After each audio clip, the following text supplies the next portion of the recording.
Hello everybody, how's it going? So welcome to another One Piece review. This time I'll be covering manga chapter 1094, and a lot to dissect when it comes to this chapter, especially with Saturn jumping into the fray finally.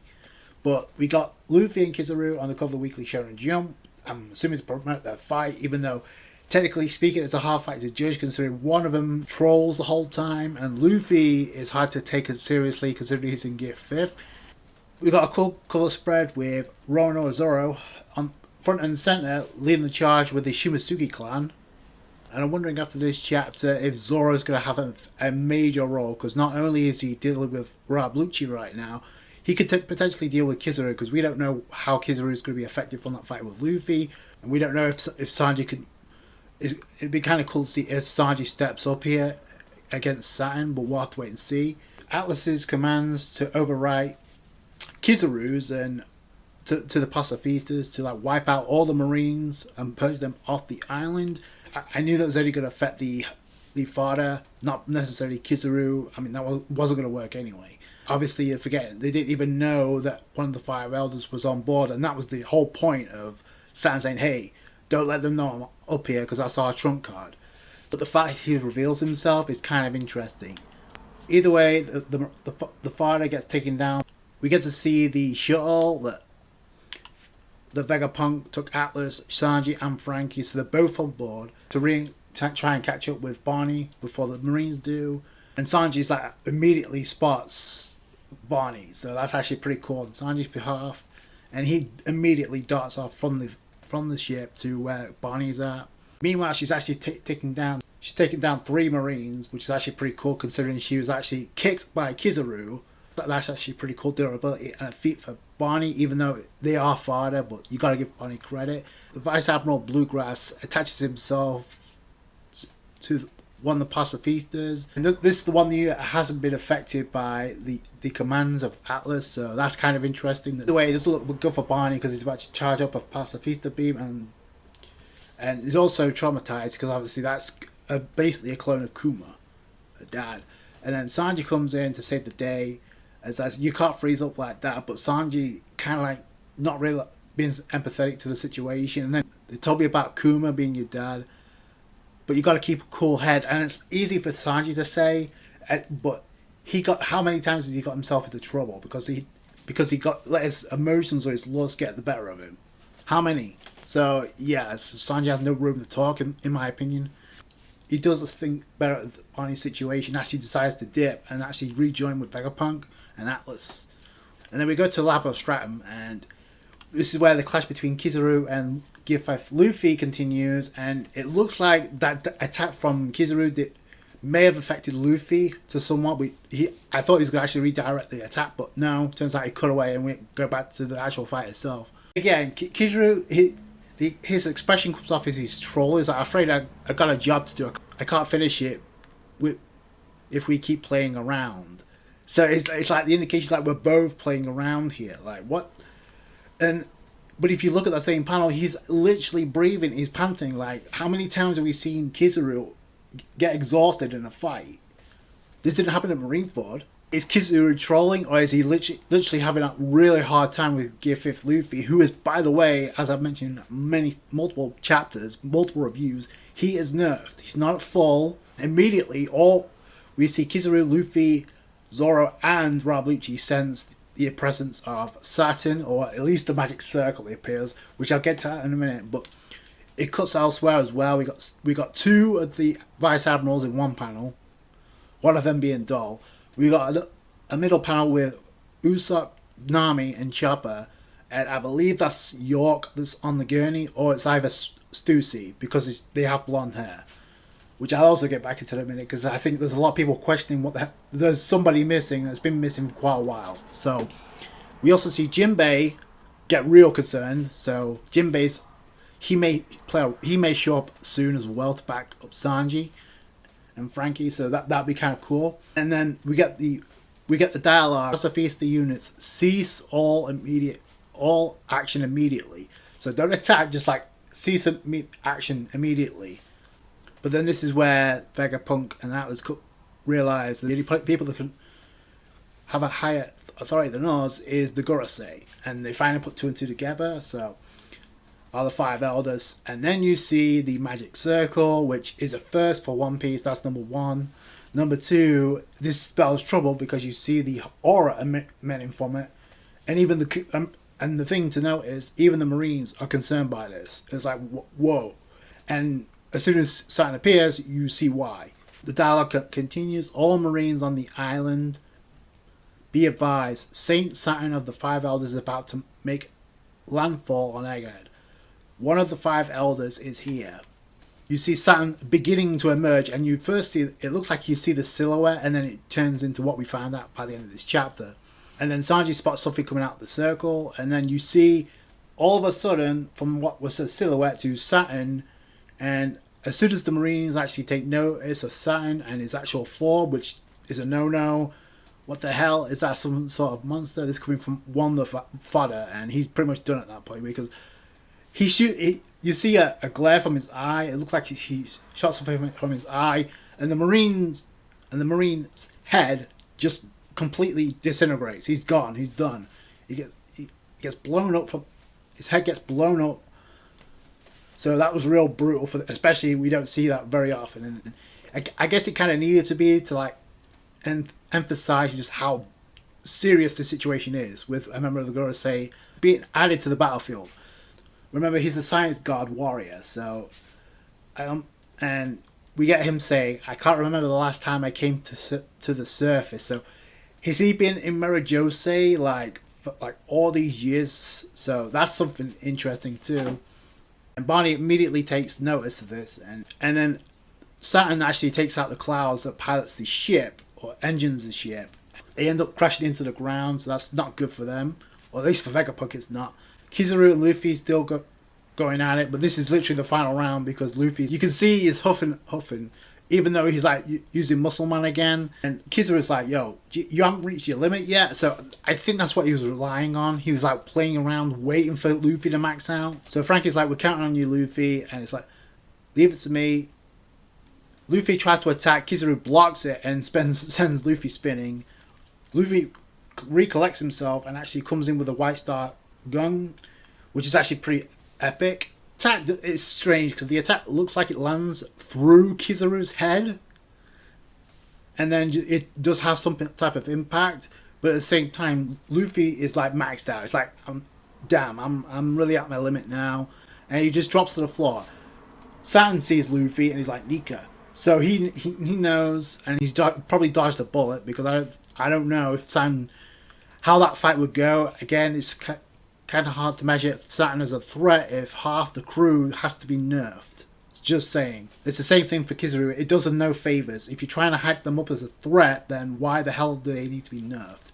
Not all the Straw Hats are as strong as Luffy, so why do they need to be nerfed in the first place? Battles with Rob Lucci and the Zephyrium it nerfed all the Straw Hats, not just Luffy and Zoro. In any case, Saturn comes face to face with Vegapunk, and this is not good obviously for Vegapunk because he wants him dead.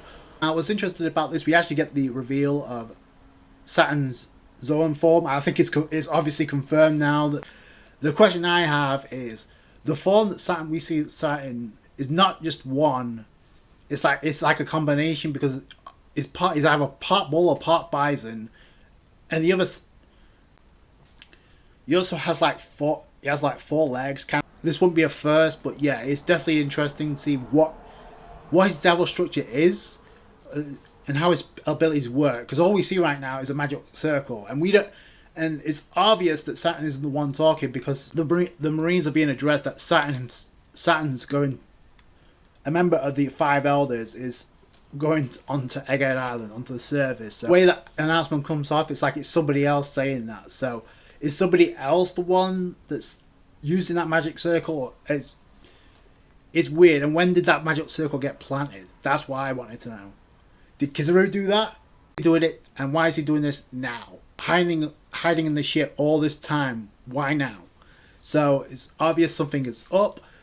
Doesn't matter because Bonney's anger kicks in, because as soon as the situation is revealed and obviously Saturn is revealed, she goes off on the deep end and pulls out a sword or a katana, and immediately stabs Saturn to end the chapter. So, which is kind of cool. Unfortunately, the fight hasn't really started yet, so I don't think it's going to work. But it is cool that Bonney is like stepping up, even though I don't think it's obviously not going to work. Now, again, unless we get a flashback next chapter, then I don't really see Bonney dying either. So it's obvious Oda is amping up the tension. So things are not looking well for the Straw Hats and Vegapunk right now. Maybe not for Bonney either, but it is cool that Bonney gets the spotlight and it's obvious. It's looking pretty obvious that whatever happened with Kuma in the past has a link with Saturn, because number one, so Bonney goes into attack, make sure no trace of him remains. If we do that, Kuma, and then that's where the dialogue cuts off. So it's obvious that Saturn has some type of involvement with what happened with Kuma and the fact that how he was modified, because there's no reason to bring that dialogue up. And I do want to point something else out too, because I noticed this throughout the chapter, and it's like ever since Bonney, Frankie, Lilf, and Luffy, along with Bonney, they decided to go and fetch the ship. You remember the conversation that Bonney was having with Luffy about Sanji? In fact, oh, it's okay, we got to cook. And then Bonney's response was, oh, he's strong and he's a cook. Cool. It sounds like a decent guy. So you can kind of see the beginning stages of the interactions with not just Luffy, but other members of the Straw Hats.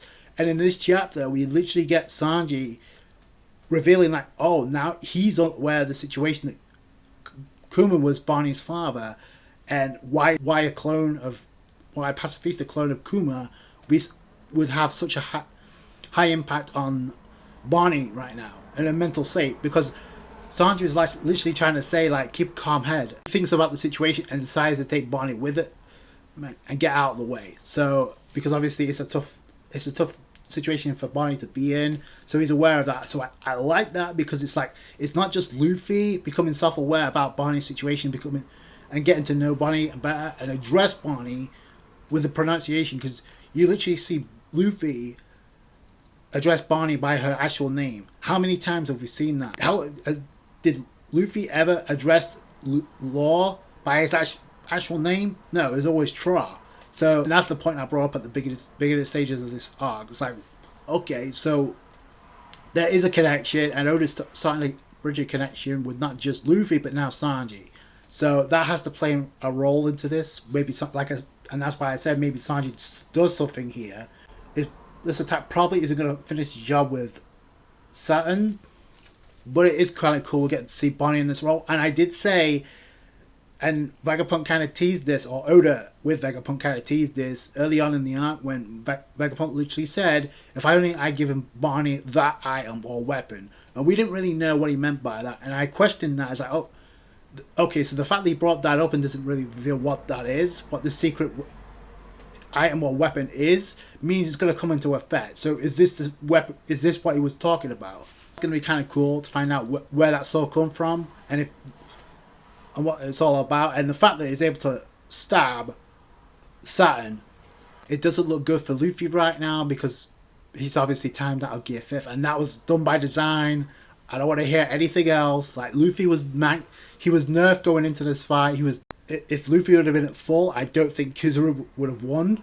And technically speaking, the fight isn't over, because we do see Luffy fall, but we don't really get to see if he times out of Gear 5th. It doesn't look good right now, but this is Luffy, and like I said, I think Oda had to amp up the tension and intensity into this, because not once but twice in this arc, he's already hinted the possibility of us going to Elbaf, not only soon, but also that could be the next destination. And by default, that means at least four of the Straw Hats are guaranteed to go to Elbaf in some capacity. And that's Luffy, Usopp, Robin, and Nami, because of the log post and the fact that Vegapunk brought that up. So they need Nami to get there. So those four are going to Elbaf. So it's a question of when, not if. I wouldn't rule Luffy out this fight. Like I said, this could be an opportunity for Zoro to step up. And if Kizaru was tired and worn down because of his fight with Luffy, that may They do something for Zoro, but Zoro has to focus on Rob Lucci first and get rid of him. And by any means necessary, I really don't care at this point. But it's midway in the chapter, and we saw most of the Straw Hats -2, and that is Brooke, and most notably Robin. And the reason that's notable is because this has been the third chapter in a row that we have not seen Robin, and that is done by designer. Because we see Chopper in this chapter, and the last time we saw Chopper, he was attending to Robin's injuries. Because we could assume it happened within the fight with York and Robin, which, by the way, Oda has yet to show us. That would be kind of nice if that happens, if we get some indication of what went down. But also, is Robin going to have a role here? And the fact that Brooke wasn't shown in this chapter, we saw Jinbei, obviously, he sensed the aura, and he sensed the presence of something troubling, so he may show up to back up Sanji and Frankie, like I said. Of which, I did say Sanji should play a role, because he's, like, obviously, with what we saw in this chapter, but also because, technically speaking, he's the strongest one there that could actually maybe able to do something. But from a character standpoint, it would be kind of cool if Frankie does something, because even though it's an arc about him establishing the connection with Vegapunk, he really hasn't done all that much. Like, so yeah, this would be kind of cool to redeem him. The only thing I could think of right now that may work is the Mecha, the robot that awoke 2 chapters ago, and we haven't seen that. So Oda didn't show that for just for random purposes. That was done by design. I think they probably may have a backup plan. Also, we know that Bonney didn't have that weapon before. We cut away to what was going on at the Reverie, so we kind of have to get that explained in the next chapter of how Bonney got hands on that sword, and if it was given to her by Vegapunk. What properties come from that sword, and what impact will it have on Saturn, if at all, any impact? This was a fun chapter to go through. It's cool, we got Saturn's form revealed finally, even though I think that was kind of obvious we were going to get that revealed. But speaking of threats, we do have a ship with Blackbeard's Jolly Roger looming by, so I don't know what kind of impact that will have on this arc. Bonney was going to play a role, whether or not it's going to be the deciding factor, and whether or not she is the one to actually be the solution to this problem, I don't know. We'll have to wait and see. Like I said, fun chapter that you guys think down below. That's going to do it for you guys. Thank you so much for watching. Like the review if you did. Thumbs up. I appreciate that. Subscribe to for more One Piece. Catch you guys later. Thanks, guys. Bye.